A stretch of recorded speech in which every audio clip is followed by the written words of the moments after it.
Hello everyone, good morning, welcome back to my channel. আজকে হচ্ছে 20 December, আমার দিদিভাইয়ের জন্মদিন।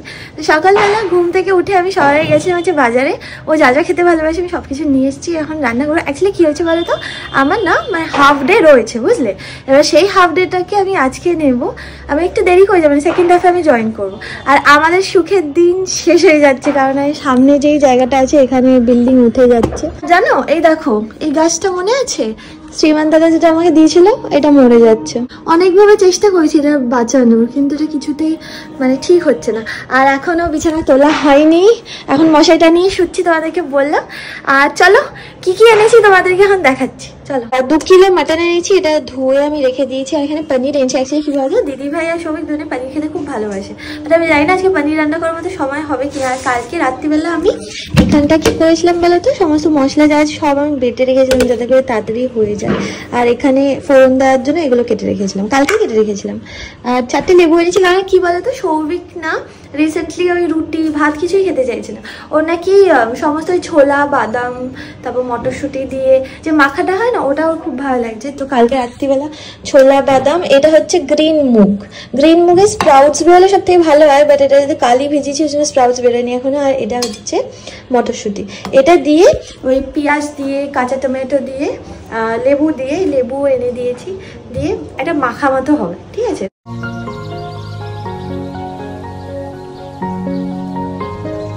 এটা মনে আছে, এটা মা হচ্ছে মামনিকে দিয়েছিল, আই থিঙ্ক মামনির জন্মদিনের সময়।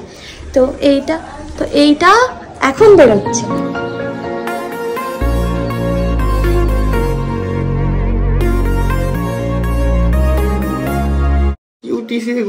না না, আমি সকালবেলা বাজারে বেরিয়েছিলাম, ওই জন্য টুপি পরে আছে, এখন শীত করছে ওই জন্য। আজকে আমি আর সৌভিক যাবো হচ্ছে ওইখানে দিদিভাইকে সারপ্রাইজ দেওয়ার জন্য। মামা সারপ্রাইজ অ্যারেঞ্জ করেছে, বাট সারপ্রাইজ হবে বলে বলা হয় না আলটিমেটলি, কারণ ওরা বুঝেই যাবে।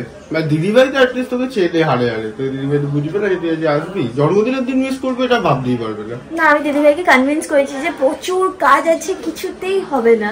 ও বলেছে ঠিক আছে পরের দিন আসিস, কোনো অসুবিধা নেই।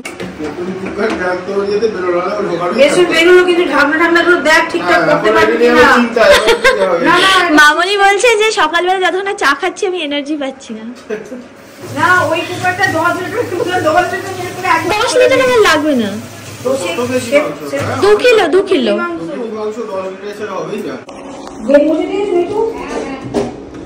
টাটা, তুমি রান্না করে তাড়াতাড়ি চলে এসো। হ্যাঁ,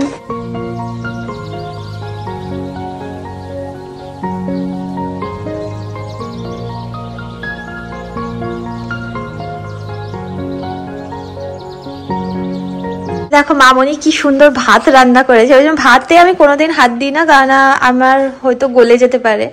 মামনি যেমন খুব সুন্দর হয়। আর আরেকটা জিনিস কি বলতো, বিরিয়ানি বা ফ্রাইড রাইসে না ভাতটা করা খুব ইম্পর্টেন্ট। ভাত যদি ক্যাথা ক্যাথা হয়ে যায়, তুমি যতই টেস্টি করো না কেন মোটেই কোনো টেস্ট আসবে না। বিরিয়ানির মশলা যেটা আমি রেডি রেখেছিলাম না, সেইটাকে তো আমি গুঁড়ো করে নিয়েছিলাম। তারপরে কি বলতো, এই যে ঘি নিয়েছিলাম, ঘিয়ের মধ্যে বিরিয়ানির মশলাটা ঢেলে এমনি একটা জিনিস বানিয়ে নিয়েছি, ঠিক আছে। শোনো না, বলছি আমি না আর ভিডিও করছি না, এই যে মানে বিরিয়ানি করাটা, সেই জাস্ট লেয়ারিংটা করবো, বুঝলে। আমার অফিস থেকে অনেকবার করে ফোন করছে, অ্যাকচুয়ালি কিছুক্ষণের মধ্যে বেরিয়ে যেতে হবে। আর অলরেডি এখন একটু চাপে আছি, বুঝলে তো। কারণ মানে কি বলতো, একটা রিল্যাক্স মাইন্ডে রান্না করা, স্পেশালি এইসব রান্না মানে চিকেন মাটন এমনি নর্মাল করলে অত চাপ হয় না, বাট বিরিয়ানিটা আমি অত বেশি করি না, তো ওই জন্য একটুখানি চাপ লাগছে আর কি। মানে অফিস থেকেও ফোন আসছে, এখানে তাড়াতাড়ি রেডি হচ্ছে, পরে কথা বলছি, ওকে। ফাইনালি এখানে আমি লেয়ারিং করে পুরো কমপ্লিট করে নিয়েছি, বাট একটাই প্রবলেম, সেটা হচ্ছে আরও কিছুটা বেঁচে গেছে, তো আমার আরেকটা পাত্র খুঁজতে হবে। এটাকে এখন দমে বসিয়েছি। আর এখানে হচ্ছে যে মাটনটা বেঁচে ছিল সেটাকে একটুখানি গ্রেভি আমি মানে একটু জল মিক্স করেছি, নাহলে একদমই খাওয়া যাবে, পুরোপুরি শুকনো মতো হয়ে গেছিলো। আমি ভেবেছিলাম যে পনিরটা পরে করবো এসে, বাট আমার মনে হয় এসে আর কোনো সময় হবে, ওই জন্য আমি পনিরটা একবারে করে রেখে যাচ্ছি। তো এখানে জাস্ট মশলাটা কষাচ্ছি, যতক্ষণে মশলা কষবে ততক্ষণে আমি একবারে স্নান করে চলে আসি। পনিরও আমি কেটে রেখেছি, ঠিক আছে। আমি রেডি হয়ে গেছি, চুল একদম ভিজে আছে, এবার ভিজে চুলে আমি আঁচড়ে নিচ্ছি, কারণ একদম সময় নেই গো। আর পনিরটা কষানোর পর পনির অলরেডি ঢেলে দিয়ে এসেছি, দাঁড়াও তোমাদেরকে দেখাচ্ছি ফাইনালি কেমন লাগছে। আর আমার যে ওয়েট ব্রাশটা ছিল না, ওটা আমি ভুল করে ওই বাড়িতে ফেলে এসেছি। এটা এখনো এখানে দমে বসানো আছে। আর পনির আমার রেডি হয়ে গেছে, শুধু একটুখানি আর একটু মানে ফুটবে। তো এটা আমি আপাতত এখানে রেখে যাচ্ছি, মামনি আছে, মামনি দেখবে বাকিটা। তো 1টা বেজে গেছে অলরেডি, আমার একটুখানি লেটই হয়ে গেল। আমি ভেবেছিলাম 12:30টার মধ্যে বেরিয়ে যাব, বাট হলো না, আসলে সময় কমপ্লিট করতে পারলাম না। টাটা। এই সবে ঢুকলাম বাড়িতে, সমস্ত সবজি বাজার না আমি কালকেই করে এনেছিলাম, আর টমেটোটা ছিল না, ওই জন্য টমেটো এনেছি। আর হচ্ছে সাদা তেল আছে, একটুখানি আছে, একটু লাগতো। আর বাবু দিদি সবাই আসছে বুঝলে, তো বাবু ওরিও খেতে খুব ভালোবাসে, ওর জন্য 2 প্যাকেট ওরিও এনেছি। সবকিছুই না একটু বেশি বেশি করে করেছি, কারণ কি বলতো মিঠুদিকে দেবো, মানে মিঠুদি বাড়িতে নিয়ে যাবে, আর হচ্ছে শুভমকে দেবো, তো একটুখানি বেশি করেছি যাতে করে কারোর কম না পড়ে। এটা পনিরটাই ভালোই হয়েছে গো দেখতে, তাড়াহুড়োর মধ্যে পনিরটা করেছি, এক্সপেক্ট করি এত ভালো হবে। আর মাটনটা তো মনে হচ্ছে ঠিকঠাকই হয়েছিল। 8:25 বাজে আমরা এই বেরোলাম, তো দিদিভাইয়ের জন্মদিন সেই সাথে ছিল, তখন আমরা গিয়ে পৌঁছেছি। কি করবো বলো, আজ তো অফিস ছিল, আর এখন আমাদের অফিসের স্থিতি এমন যে খুবই বাংলা বলছে এখন স্থিতি না গো, খুব খারাপ অবস্থা, খুবই খারাপ অবস্থা আমাদের। এখন আমাদের মনে হয় যে আমাদের প্রাইভেট সেক্টরের থেকেও খারাপ অবস্থা, সিরিয়াসলি। ওর তো আবার Saturday Sunday office, Saturday Sunday 2 দিনই অফিস, ভাবো।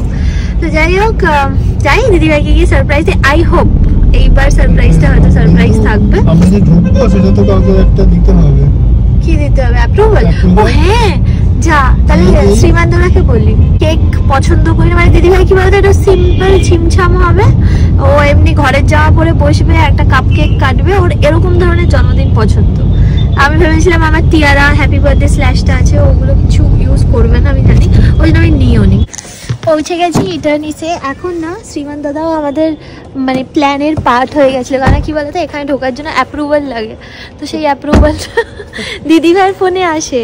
এবার দিদিভাইয়ের ফোন থেকে, মানে দিদিভাইয়ের ফোনটা যেহেতু দিতে পারবে না, ওই জন্য শ্রীমান দাদা আবার একটা QR কোড পাঠিয়ে দিল, ওই QR কোডটা দেখালাম, তারপর ঢুকতে দিল। বেল বাজিয়েছি।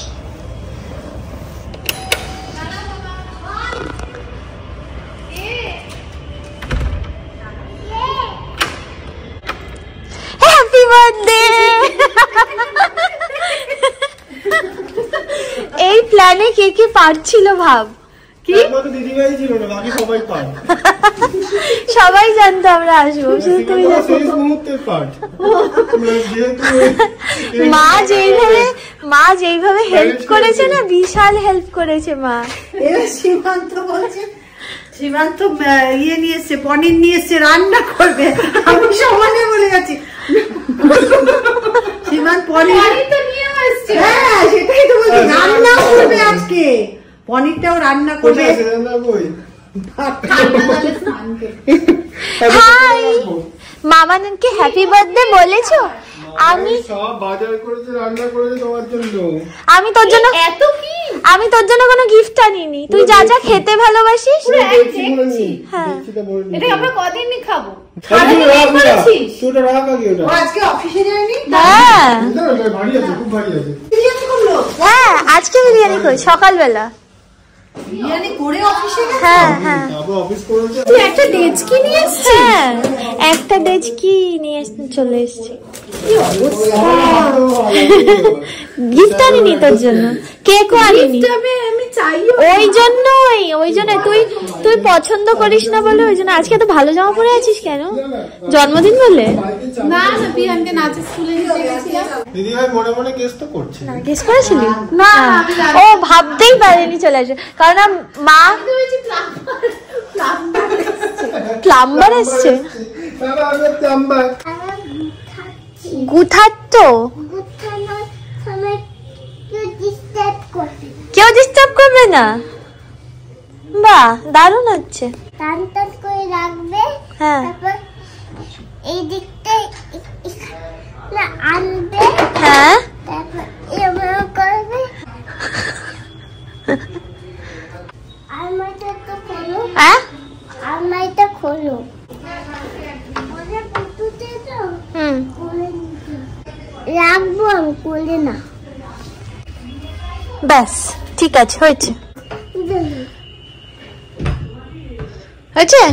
এর। এখন দিদিভাইয়ের অফিস চলছিল, সকালবেলা আবার বিহানকে নিয়ে স্কুলে গেছিল, তারপর ওখান থেকে ফিরে এসে অফিস করেছে, তারপর আবার বিহানকে নাচের স্কুলে নিয়ে গেছে। তো ওর দিনটা এইভাবেই কেটেছিল। আমি জানি যে আমি যদি না আসি তাহলে মানে কি বলতো, আই থিঙ্ক যে মানে আমি আসলে মানে ওর মধ্যে একটা প্রাণ ফেরে, না হলে অফকোর্স এখানে পিহান আছে, ও খুশি আছে, বাট আই নো যে আমি যদি আসি ওর খুব ভালো লাগবে। আর আমি সত্যি এক্সপেক্ট করি যে একটু গেস করতে পারবো না, ও সত্যি এবার সারপ্রাইজড হয়েছে, মানে ও ভাবতেই পারিনি যে আমি আসবো। যাই হোক, মা প্রচুর হেল্প করেছে। এবার মাকে কালকেই বলে দিয়েছিলাম, মা তুমি কিন্তু কোনোভাবেই ওদেরকে জানতে দেবে না যে আমি আসছি, বিশাল কিছু আমার লাগবে না, আমার বাস আমি যাদেরকে ভালোবাসি তাদেরকে যেন আমি খুশি রাখতে পারি, আর তাদেরকে আমি দুনিয়ার সমস্ত মানে খুশি জানি দিতে পারি, ব্যাস আর কিছু চাই না আমার। হ্যাঁ,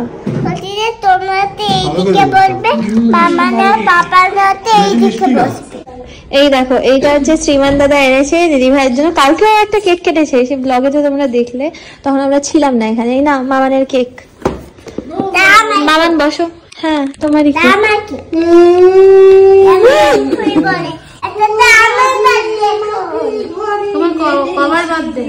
মানে আমি ভাবছি আমাদের ঘরে গিয়েছে, মা ওদিকে গান করছে, শ্রীমান দাদা ওদিকে হাই তুলছে, এখানে সৌভিক হাই তুলছে, আমি ব্লগ করছি, হচ্ছে দিদি ভাই পিহান এখানে ওভার এক্সাইটেড, যার জন্মদিন সে অত এক্সাইটমেন্ট দেখাচ্ছে না। আরে এই কেকটা খুব ভালোবাসি। বেশ বেশ দাঁড়াও দাঁড়াও। আমি একবার আরে না রে বাবা, ওটা ফাউন্ডেশনের কথা বলছি, আমি ফাউন্ডেশন তোমায় দিয়েছি নাকি? মা ওই যে ক্রিম দিয়েছিল না, সাদা একটা ফেস হ্যাঁ ফেস ক্রিম দিয়েছি। ও বলে লাগাও না, ওইটা পুরো সাদা। এই ঘাসটা কি আমার তো আরো ভালো লাগে, আমার তো লাগে এই দুর্বাটা সেই দুর্বাটা।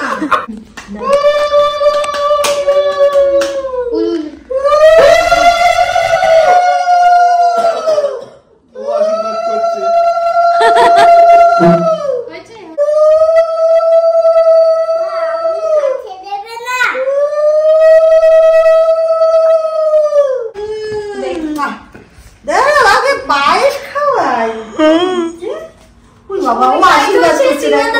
আমি আশীর্বাদ করবো, এই জিনিসটা আমি চাই। প্রণামটা পিয়ানকে আশীর্বাদ, এই তো আশীর্বাদ হয়েছে।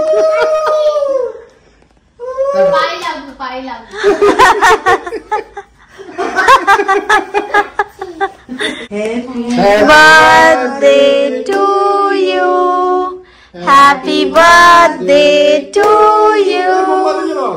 এই মোমবাতি নেবা?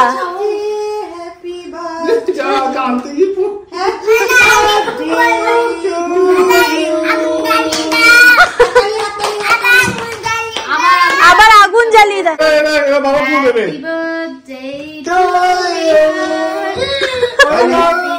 একবারে নেবাতে হয়। এই মা কত জল বেরিয়ে গেছে গো। এটা কি আইসক্রিম এরকম দাঁড়িয়ে আছে কেন ছুরিটা? এবার মামানকে, আচ্ছা মামানকে তো খাই দাও। খাই না, চেরি খাই না। আচ্ছা আমি ওই দুজনে একসাথে খাইয়ে দিচ্ছি। এই খেতে খেতে কফির টেস্ট আছে। এটা কি রকম কেক গো, একটু অন্যরকম খেতে। টিরামিসু বলে এটা। টিরামিসু TIRA, মানে এটা কেক বলে না, ফ্লেভারটা যেটা রেড ভেলভেট হয়। ও এইটা কি? আমার একটু দে তো, হেভি খেতে তো। এটা বিস্কুট সাইড। বিস্কুট খাবো না আমি, শুধু কেকটা খাবো। বিস্কুট না বিস্কুট দিয়ে না, বিস্কুটটা তুই খা। আমি খাবো না, আমি খাবো। বাবা হচ্ছে পাপানের জামা পরছে। হ্যাঁ কি বলেন দিদি ভাই? বলছি ওই কি রকম বালিশ হ্যাঁ ও তো ওটাই যথেষ্ট। কোনটা লাগবে না, অনেক অপশনস আছে। ও অপশন রেখেছে, এইটা হ্যাঁ যেটা আছে সেটাই হবে। সৌভিকের জন্য 3 রকমের বালিশের অপশন রেখেছে দিদি ভাই। এটা কি বলেছে বাবা? উচ্চ বালিশ, নিচু বালিশ, পাপানের জামা। এই দেখি পাপা, তুমি বলো সীমান দাদা ফোন বাজছে। সীমা ফোন বাজছে। আচ্ছা হ্যালো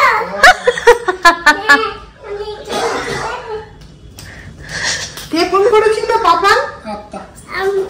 ওই আমরা সবাই এতক্ষণ ধরে কি করছিলাম জানো তো? আমরা মামা রাগ করছিল, আমরা প্ল্যান করছিল করা হচ্ছিল কি করে মামাই লাভ না করে। না না ওইটা না, না না একা ষষ্ঠী না, কি বলতো আমার আর সবাইকে 2 দিন ছুটি নেওয়ার কথা, বুঝলে, কাল আর পরশু। এবার কি সমস্যাটা হচ্ছে, শ্রীমান দাদার হচ্ছে না, আমাদের হচ্ছে, আমাদের না হলে দিদি ভাইয়ের হচ্ছে, মানে কোনো না কোনো ভাবে সবার একসাথে ছুটি আর হচ্ছে না। তারপর যাই হোক সবার হচ্ছে তোর বাদে না, তারপরে মিস করা হচ্ছে না, বল ছুটি সবার হচ্ছে। তারপরে একটা ফাইনাল ডিসিশনে আসা গেছে, ফাইনালি মামাই আমরা গল্প করছি, মামাই ঝগড়া করছে। না ঝগড়া করিনি। হ্যাঁ তোমরা চা পারিস, তোমরা চা পারিস, আমাকে আমি এসব কাল বলবি। অফিস চলে তুমি চা পারিস। আর এখানে আমাদের বিরিয়ানি বাড়ছে, ঠিক আছে, এইটা গরম করে নিয়েছে, মানে আমি তো দুটো ডেচকি করেছিলাম তো, এইখানে একটা ডেচকি আর ওইখানে আরেকটা ডেচকি, মানে ওই বাড়িতে। হ্যালো, ডেচকি না দেখছি? ও দেখছি, আচ্ছা দেখছি। আর দিদি ভাইয়ের এইটা হচ্ছে, দিদি ভাইয়ের এটা হচ্ছে বেস্ট বার্থডে। কেন বলো তো? কারণ দিদি ভাইকে রেডি হতে হয়নি, সাজতে গুজতে হয়নি, নিজের মতো একদম ঘরে যাওয়া পরে বসে আছে। ওই যে ওই মুভি চালিয়ে দিয়েছে, মুভি দেখতে দেখতে ওর হচ্ছে এই বার্থডে হচ্ছে সবথেকে বেস্ট বার্থডে, তাই না? খুব দুঃখ। আমার দুঃখ কেন হবে? এটা জীবনও খাবে না, আমি মিমসি আর তো সাজা হলো না? আমি তো সেজেইছি। কোথায় সাজলি? আর কেমন হয়েছে বিরিয়ানিটা সেটা বল। দারুণ হয়েছে না? সত্যিই ভালো হয়েছে বিরিয়ানিটা, মাটনটা খুব ভালো হয়েছে। আর মাটনটাও খুব ভালো। হ্যাঁ, মাটনের কোয়ালিটিটা খুব ভালো। এরা এসিটা দেখে তো good night, good night. Scene দেখতে ও যেতে পারবে না স্কুলে এবার, চলো না তো এই আমরা না, আমি মানে সৌভিক আমার অনেকদিন আগে বলেছিল যে ধামাল দেখিস, তা আজকে সবাই মিলে ধামাল দেখেছি, কি দারুণ লেগেছে, মানে প্রত্যেকটা সিন খুব হাসি, বুঝলে? এতদিন পর দেখলি, কবেকার মুভি এটা? সৌভিকের সব ডায়লগ মুখস্থ হয়ে গেছে, ভাবো। মুখস্থ হয়ে গেছে। এতবার- ছোট থেকে এতবার এই movie ধামাল এতবার দেখেছি। দেখেছি যে আমার সত্যি সব পুরো সিকোয়েন্স কি আরাম, কম্বল দেখেই আমার খুব ভালো লাগছে যে এখানে এখন গুজু গুজু হয়ে শোবো। আর শীতকালে না এটা সবচেয়ে বেস্ট পার্ট, ঘুমানো। আর সবচেয়ে খারাপ জিনিস সকালে হচ্ছে ওঠা, সকালবেলা হ্যাঁ। উঠা। এই কম্বলের তলা থেকে, মানে পুরোটা গরম হয়ে যায় তো, কম্বলের তলা থেকে উঠতে খুব কষ্ট হয়। যাই হোক, তো ঘুমিয়ে পড়ছি এখন। গুড নাইট, দেখা হচ্ছে তোমার সাথে আবার নেক্সট ব্লগে। Till then, bye, good night, Bye, and good night. do like, share and subscribe to my channel if you like my content. Bye.